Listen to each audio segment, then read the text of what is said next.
Okay, and we're live. Hi, I'm Izabela Chmielewska, hosting this webinar from Washington, D.C., and I am the program manager of Open GovHub. I'm here with Neda Zodi, who is the director of Open GovHub, and Abigail Bellows, who is a senior scholar at the Carnegie Endowment for International Peace. Just wanted to introduce you to the hub for those who don't know, and I'm seeing a lot of hubbers, so that's awesome to have you here with us today.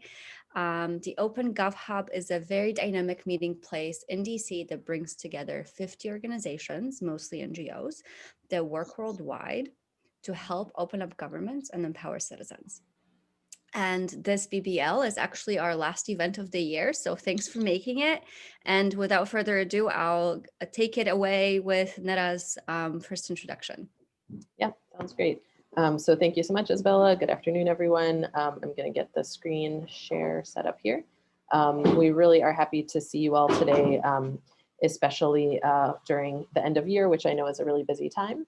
And again, as Isabella said, many of you know me. I'm Neda, director of the Open Gov Hub, and I'm really pleased to be here with Abigail today to discuss the paper that we just co-authored after collaboration over the last few months, really looking at how the pandemic is affecting our ability as civil society to work together in different ways around the world to advance open government reforms, which we know are quite timely and needed in this era. So just to do a quick round of introductions, you know, the driving question behind this whole research project to help set the stage was really to look at how, if and how the COVID-19 pandemic is impacting how different types of civil society actors, especially elite NGOs on one side and grassroots local groups on the other side, seeing if the pandemic is affecting their ability to work together in order to promote anti-corruption and other transparency and accountability reforms. So that was really what we sought to investigate and are here to share some interesting findings from that, and especially to discuss with you how the findings and recommendations might be relevant to your work today. So we are going to do 2 quick polls just to get a sense of who is in the room today. Isabel, if you can go ahead and launch those. These 2 questions will relate very much to the framing in the research and will help us get a sense of how you're approaching this topic, basically. And while you're responding to the polls, we also wanted to just take a minute and invite everyone in the chat box to go ahead and just share a sentence, if you'd like, about why you're here today. What are you hoping to learn? So go ahead and complete those 2 polls and pop a message in the chat box if you're comfortable about what you're here to learn today so that we can make this as fruitful as possible. So the polls are live and most people have voted, so I'll end it in about 20 seconds. So if you haven't voted yet, please do. Thank you.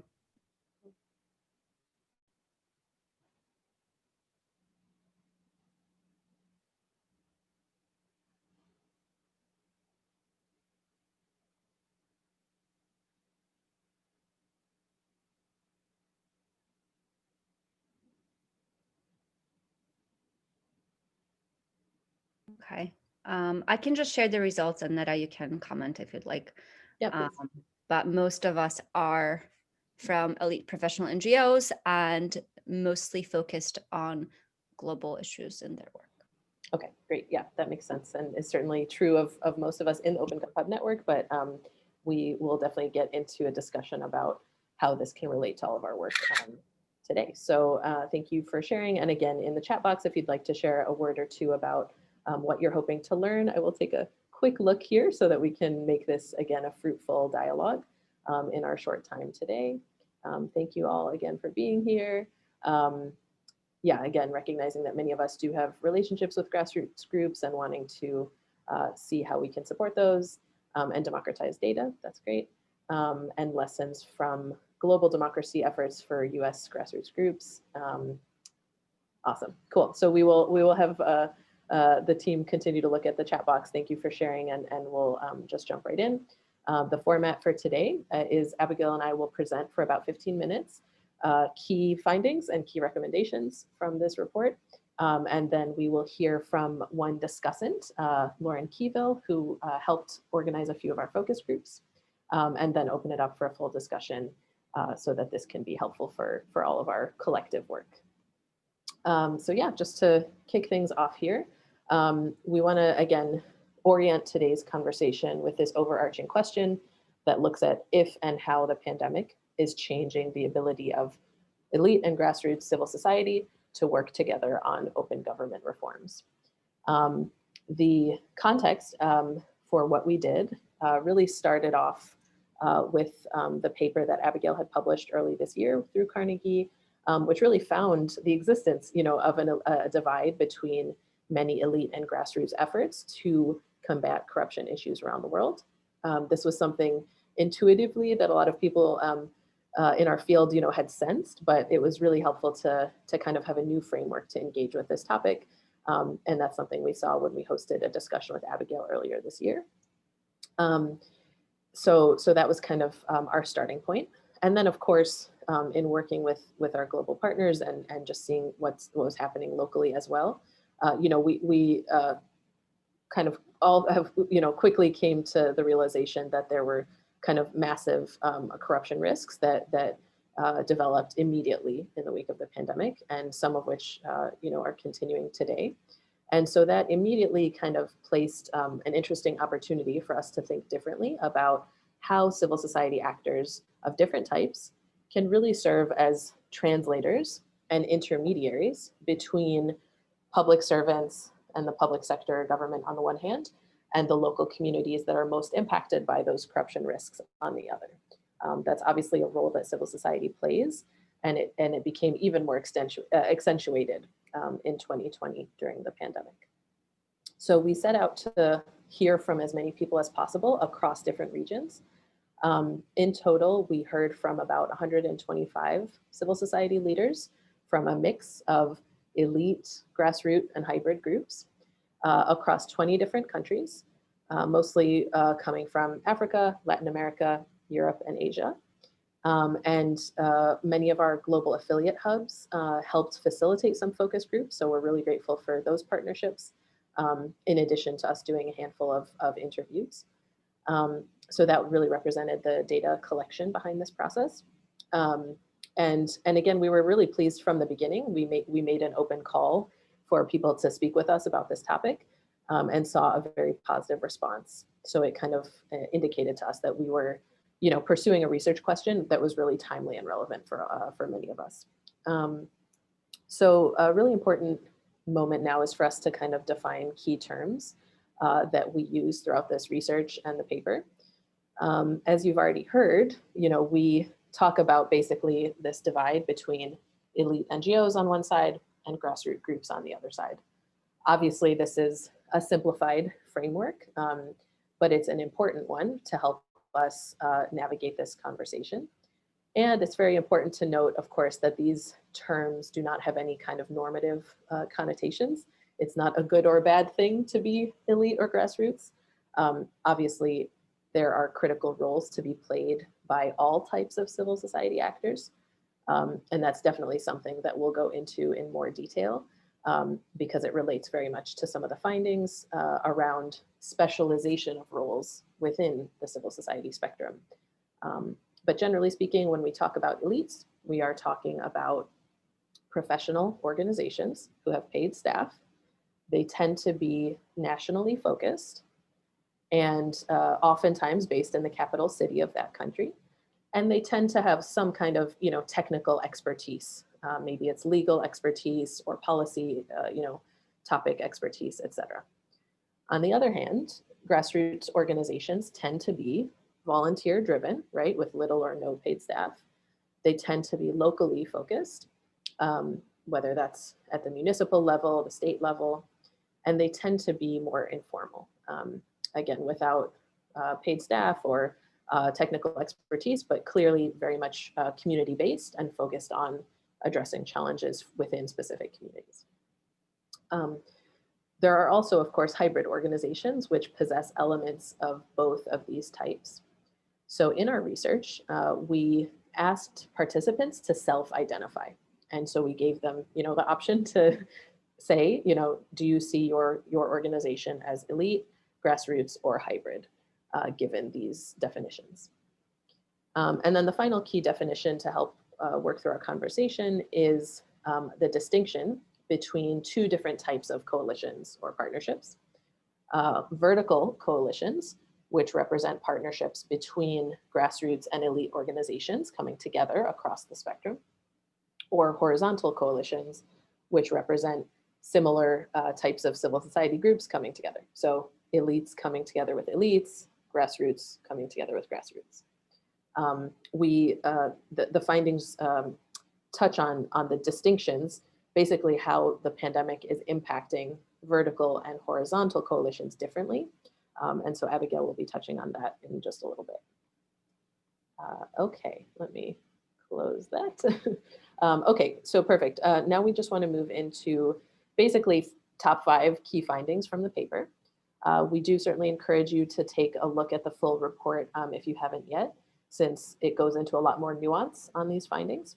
But with that being said, we'll jump right into the first kind of key finding to think about, which is time and again, the fact that we heard from the civil society leaders that we spoke with, that really the COVID-19 pandemic is creating a window of opportunity to elevate the priority and urgency around open government reforms.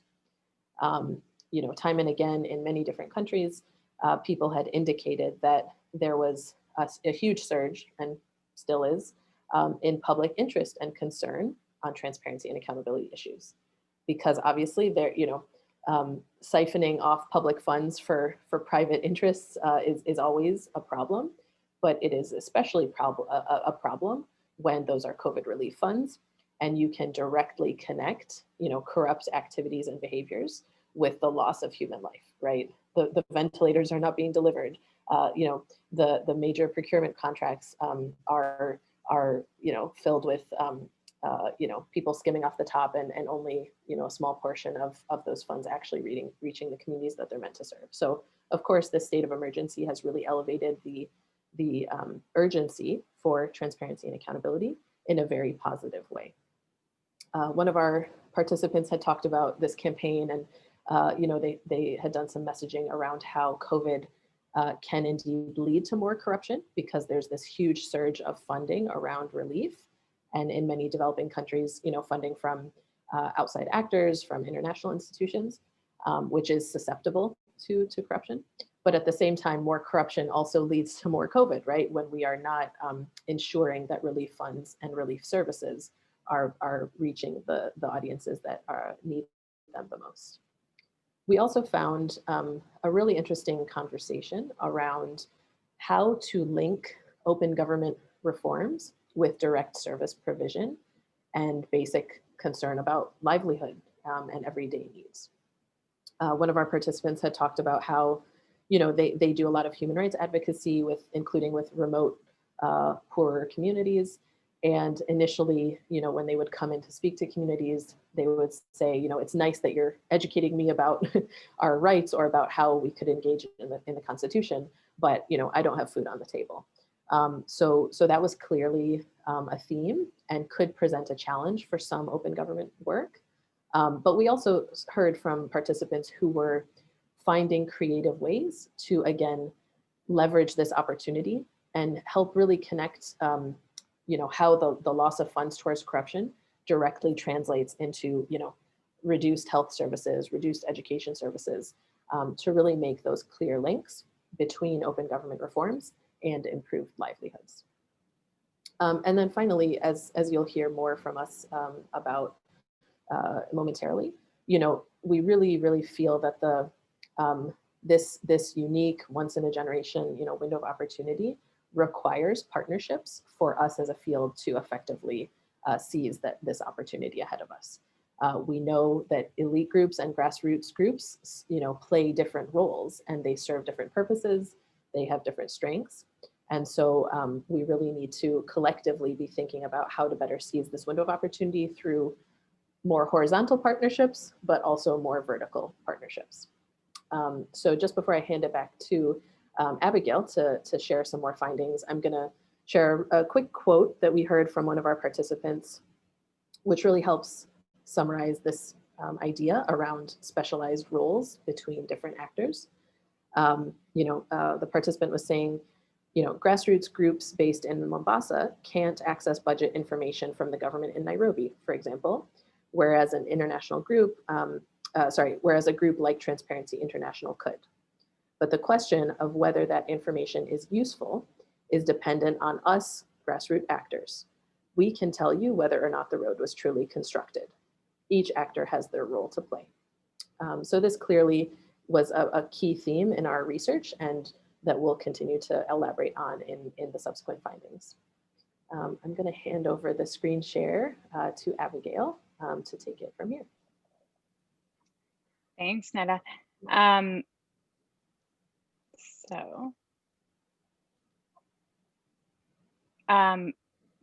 So our second finding of the 5 that we're going to highlight today is specifically related to what Neda just left off on about the importance of partnerships and how they're evolving during the pandemic. Overall, we heard an increase in isolation from a lot of the civic actors we spoke with. A lot of people feeling that now that we're all operating from our living rooms, they're really missing out on the sense of connection and solidarity that they used to have during a time when it was desperately needed.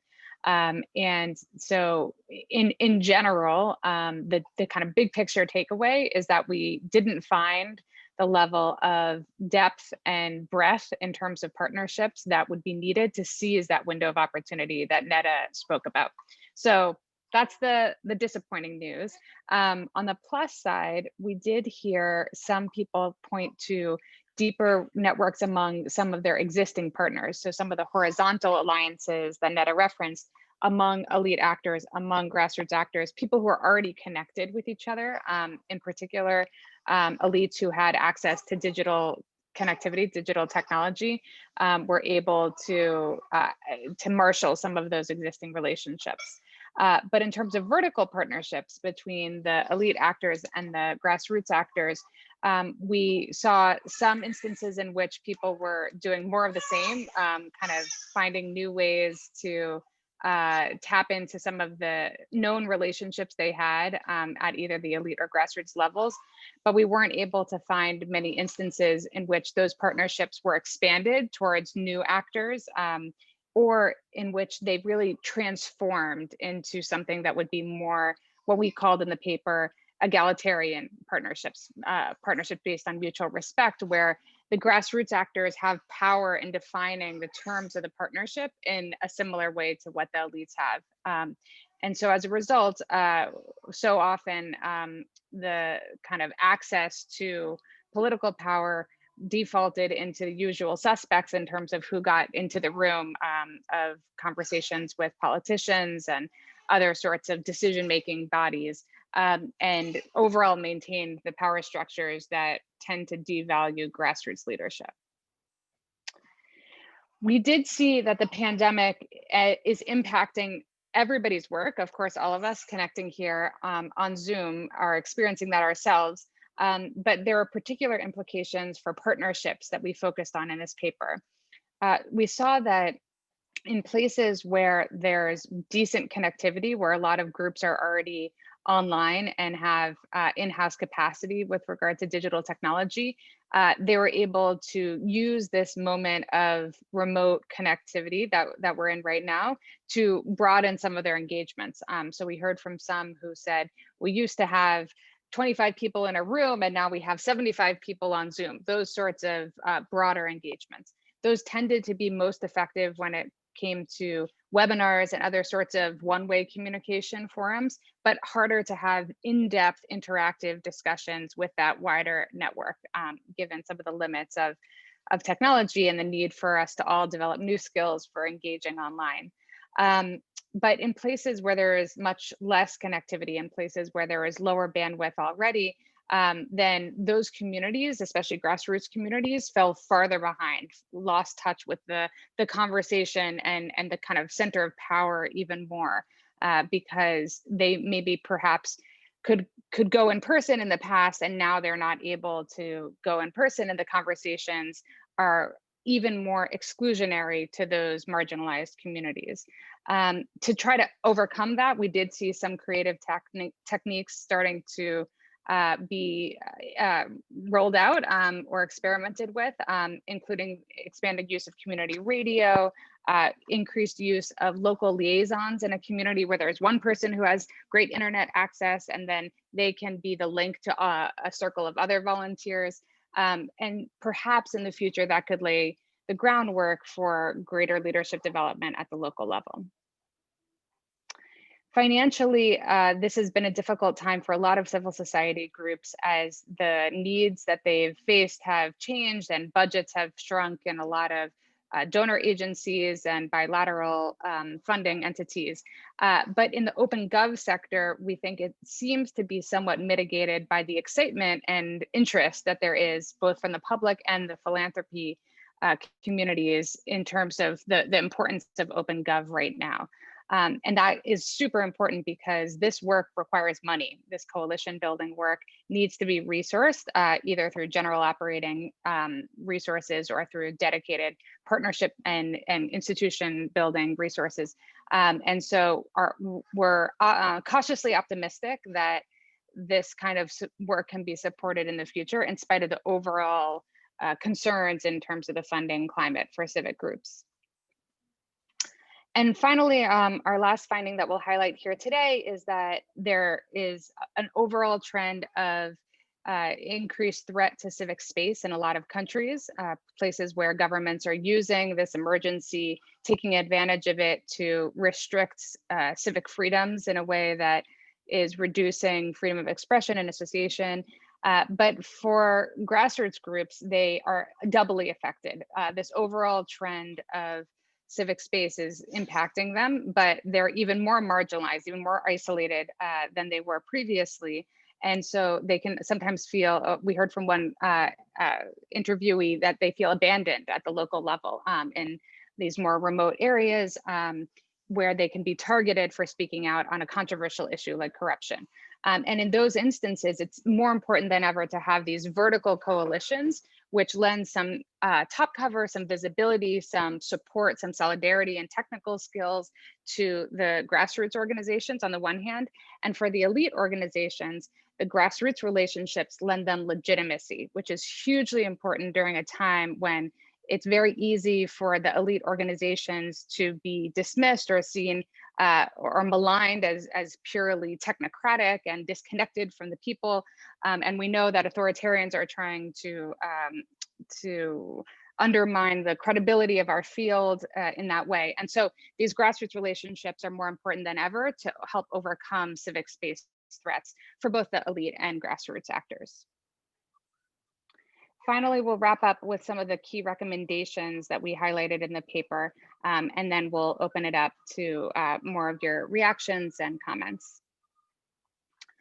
For elite actors, it's important to focus on how to devolve power towards those grassroots partners. If we want to enable these vertical coalitions to emerge, often elite actors have to be the first mover because they tend to not always, but often have more financial flexibility and freedom for kind of navigating their strategic priorities compared to some of the more limited bandwidth of the grassroots partners.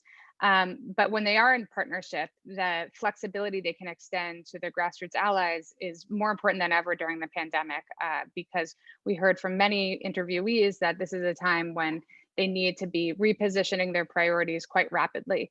And having that flexibility from elite partners and from donors is particularly vital during this time. For grassroots actors, we encourage them to think about how to use the possibility of greater leadership from the bottom up when they are the last mile of service delivery or visibility or even monitoring of COVID relief supplies at the local level. They can use that opportunity potentially to try to assert greater leadership in these vertical partnerships so that they're not just monitoring, but actually helping set the agenda and working on advocacy campaigns that arise from that monitoring and so on. They can also explore horizontal partnerships among grassroots partners. This is something that we heard some of the Ukraine groups reference, that perhaps networking municipal groups that are all working at the local level in different parts of the country could be a way for them to gain more solidarity, pool their resources, and potentially be able to collectively bargain with elite actors in a stronger way in the future. And finally, for donors, this is an important moment to provide dedicated funding, as I referenced, for coalition building, this work that tends to get deprioritized in strictly programmatic budgets. Donors can also focus on directing more resources directly to grassroots actors so that there is greater financial parity in the first place, and that they can be approaching these partnerships from a place of greater parity and equity in terms of power relations.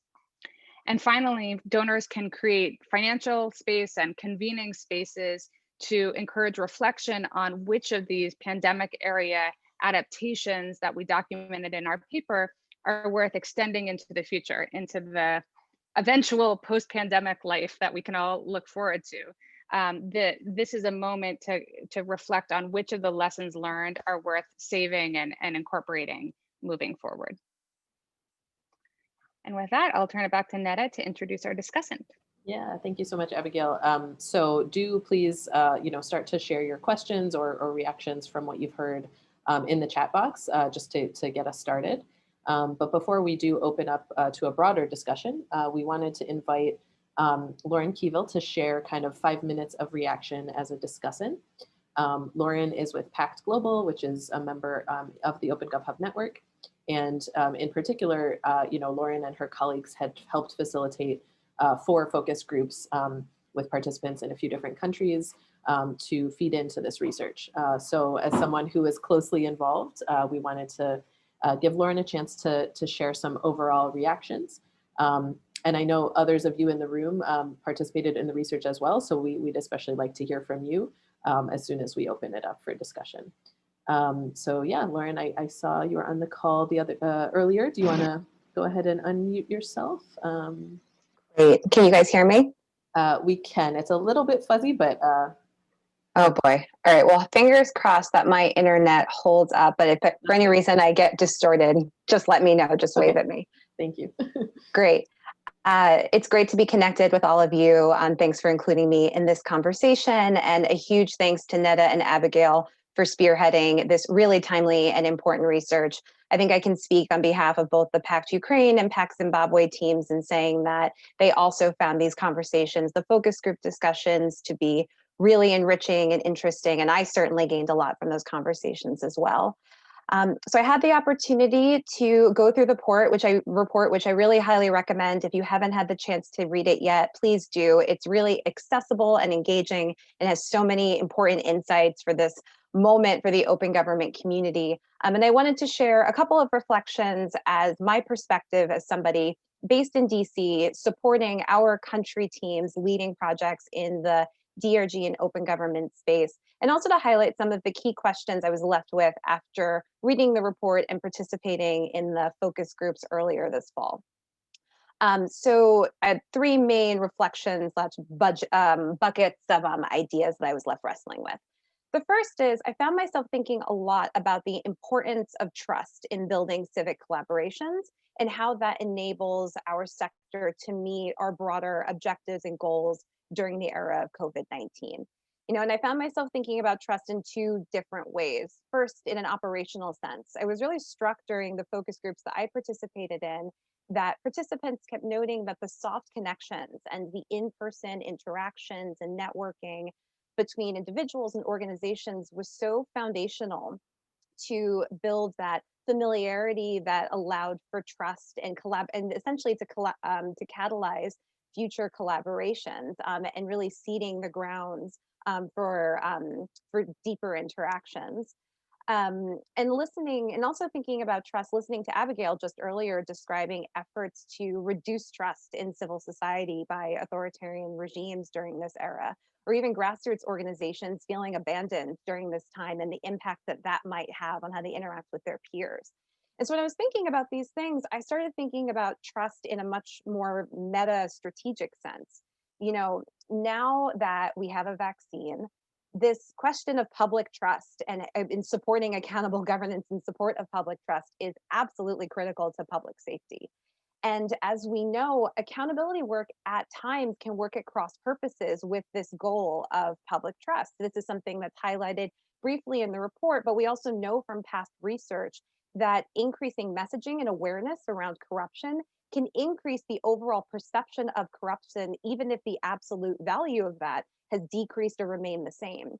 And so as I finished the report, I was really left considering how the tactical ways in which our sector builds trust between elite and grassroots actors to enable collaborations can support our efforts to bolster public trust more broadly, which I think is really the ultimate end goal of the open government and accountability work that we champion.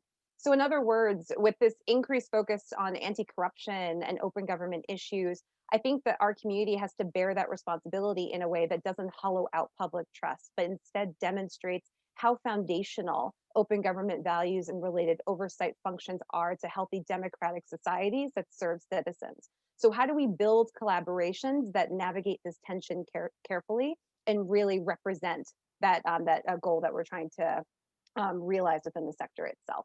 So that's one like big picture thing I found myself thinking about.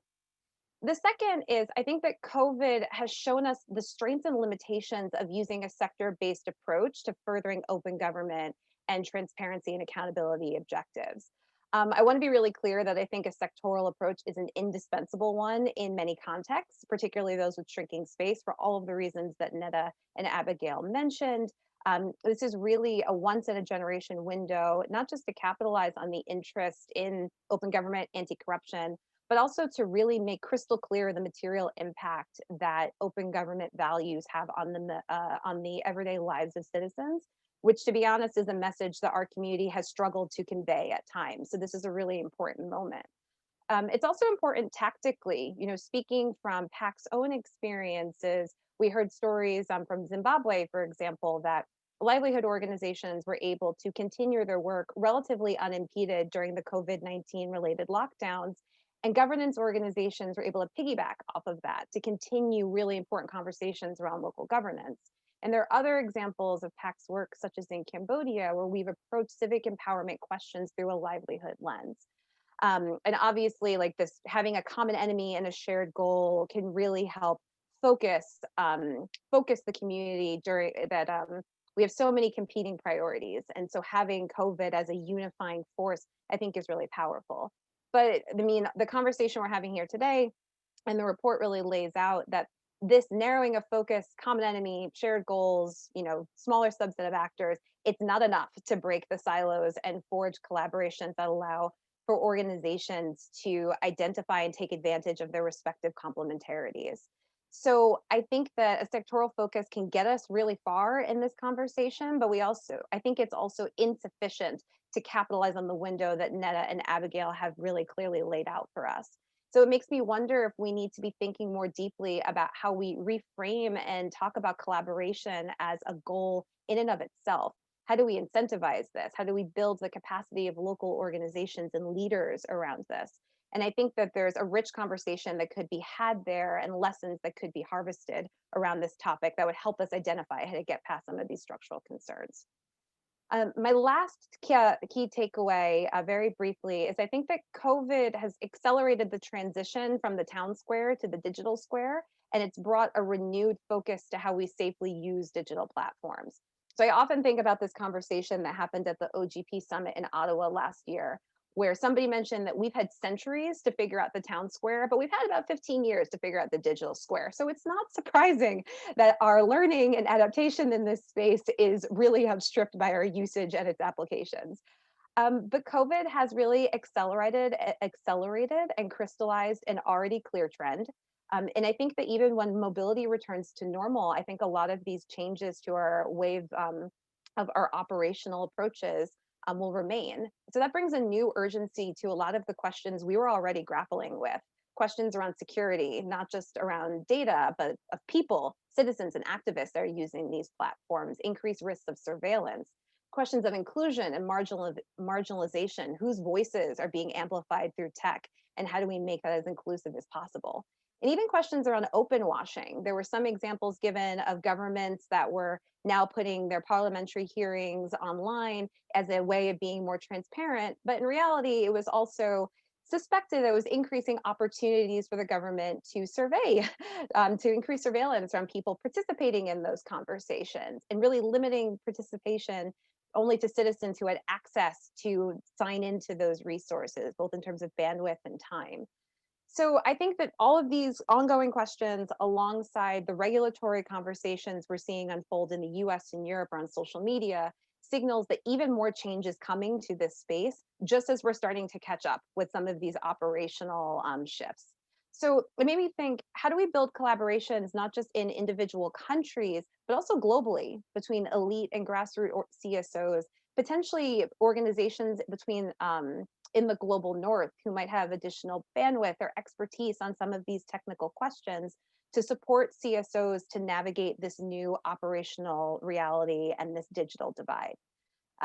So very quickly to sum up, I think that this research is so timely and has also helped shine a spotlight on some of the structural issues that have affected elite grassroots CSO collaborations for years. And it's made me wonder how our sector will learn from this particular moment, not just how we learned to continue pursuing our shared goals during this era, but also how we can best address some of these structural questions and support more impactful collaborations far into the future. So I will pause there. Thanks so much. Awesome. Thank you so much, Lauren. That was hugely helpful, adding kind of a new layer of depth, I think, to today's conversation, pulling out themes, again, of trust, both within civil society, trusting each other, but then also trust in government, connecting open government reforms, again, to headline everyday livelihood concerns of everyday people. And then, of course, the new challenges and opportunities in this digital public square. So much for us to draw on there. Thank you so much.